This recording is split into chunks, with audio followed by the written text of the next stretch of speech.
What's up, guys? Going to show you real quick how to tune a goose call with an unshaved reed and broken guts. Okay, so you've got an insert, barrel, wedge, tone board, and a reed.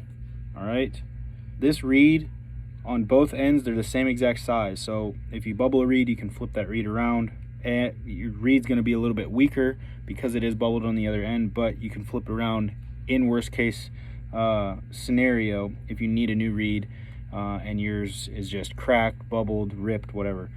So first things first, you want to find your bend in your reed. You want it to bend upwards. Okay, so here I'm just going to take it like that and just give her a little pinch just right there. So that is my bend.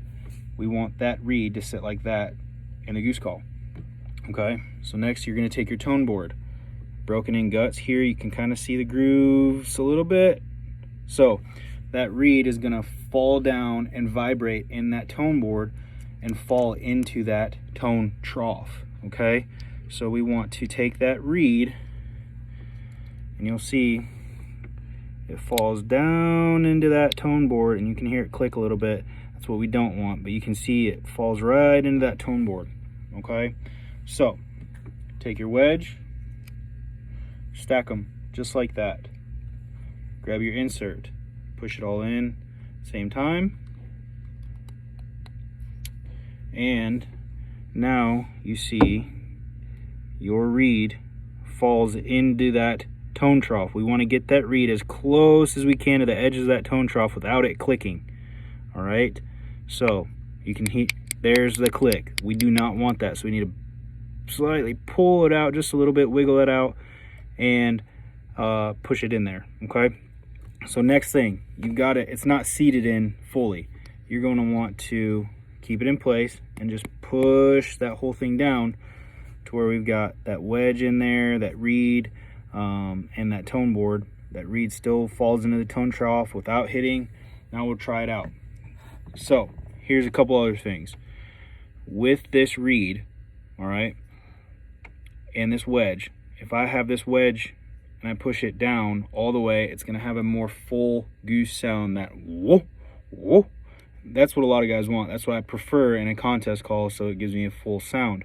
At the same time, we want to show more reed as well. That's going to make it a little bit harder to blow, a little bit, give it a little bit deeper sound with that goose call. And if we were to go, I'll show you in a second. So here's it. Not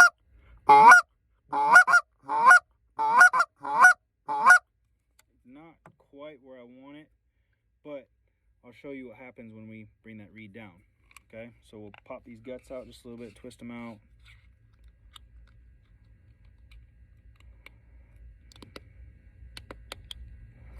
Now, you see there, it's gonna be, man, it's gonna be.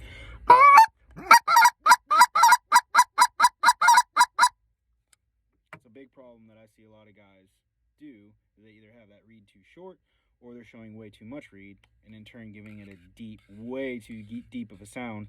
And I'll pop that reed out again, and we're just gonna go here. Okay, a ton of reed showing, very little wedge showing, and now very hard to get to break over, and it's just too deep. So we're gonna find that happy medium, and you go somewhere in between. And keep in mind, this is an unshaved reed, so it's not gonna have the low end capabilities that I want truly in a goose call. With our premium calls, we do shave the reeds, so no wedge showing, less reed showing.